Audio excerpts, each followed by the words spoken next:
Shalom, bien-aimés, bienvenue sur Méditation de la parole de Dieu. Aujourd'hui, nous avons pour thème le jugement inévitable.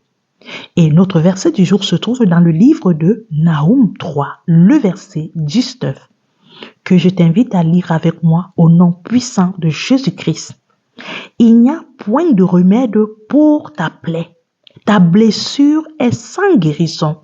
Tous ceux qui entendent parler de tes actions applaudiront à ta chute, car ils auront été frappés de la terreur. Parole du Seigneur. Ici, là, le prophète s'adressait principalement à la ville de Ninive, annonçant son immense jugement en raison de leur méchanceté et de son idolâtrie. Nous devons savoir que c'était un peuple qui était très méchant et qui vivait dans une idolâtrie intense. Sur le premier point, ce que nous retenons ici, la gravité du péché. Nous voyons ici que la gravité du péché, quand on parle de la plaie et de la blessure, mentionnées dans ce verset, nous précise les conséquences et la rébellion contre Dieu. Ninive, malgré ses précédents repentances, a choisi de persister dans la violence et dans l'oppression. Ça veut dire qu'ils continuent à vivre.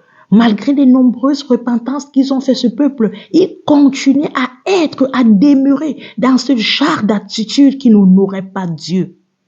Voilà comment ils se sont retrouvés avec ces plaies ou ces blessures. La deuxième chose que nous devons retenir ici, l'irréversible du jugement. Le fait qu'il n'y avait point de remède indique que le jugement de Dieu est inévitable et qui est sous le résultat d'un refus de persistance et de se repentir. De ce peuple-là, persistait dans ceci et ne voulait pas se repentir. Cela nous rappelle que la grâce et la miséricorde de Dieu ont des limites lorsque le cœur de l'homme refuse de se tourner vers lui. Beaucoup de fois, on veut demeurer dans le péché. On ne veut pas se repentir. On ne veut pas quitter. On doit savoir que la grâce et la miséricorde de Dieu ont une limite. Et cette limite-là, mon frère, cette limite-là, ma sœur, c'est pour un temps. Ce n'est pas pour toute la vie. Ne pense pas que parce que tu demeures dans le péché, Dieu ne dit rien. Il continue à tolérer. Non. Sa grâce et sa miséricorde ont une limite.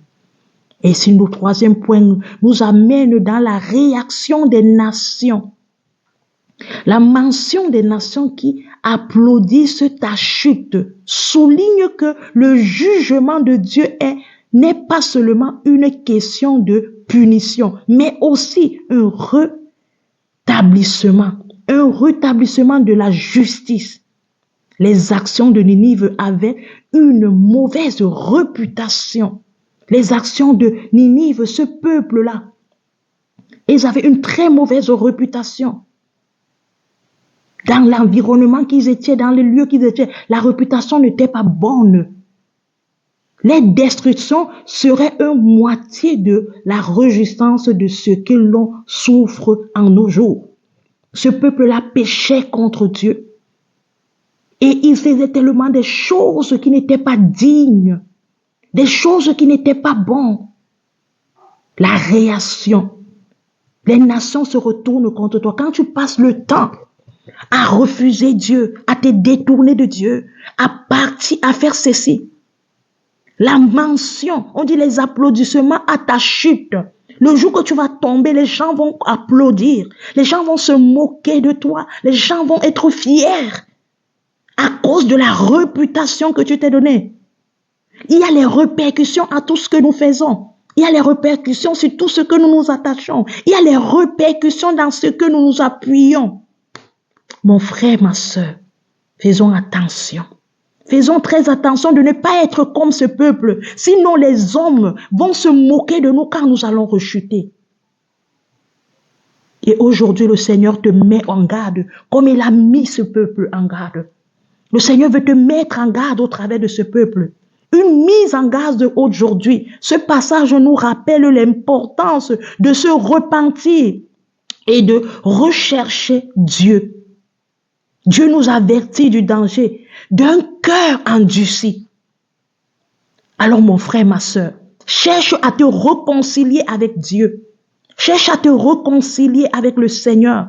Cherche à devenir sérieux dans sa marche et que tu te sépares de la rébellion et de ses conséquences. Cherche à te réconcilier. Ne sois pas comme ce peuple de Ninive. Si tu es croyant aujourd'hui, si le Seigneur te donne l'opportunité d'être enfant de Dieu, il est temps que tu naisses de lui. Il est temps que tu te donnes à lui. Il est temps que tu t'attaches à lui. Il est temps que tu te sépares des mentalités qui ne l'honorent pas. Bien-aimé, ce verset nous a enseigné que le jugement de Dieu est sérieux et que la rébellion contre lui a des conséquences. Alors, en tant que croyants, cela nous appelle à demeurer vigilants, à chercher la justice et vivre conforme à Dieu dans sa volonté, en gardant l'espérance dans sa grâce qu'il nous offre à travers Jésus-Christ. Je te supplie, mon frère, ne sois pas comme le peuple de Ninive. Repens-toi et convertis-toi en Jésus pour que ton âme soit sauvée.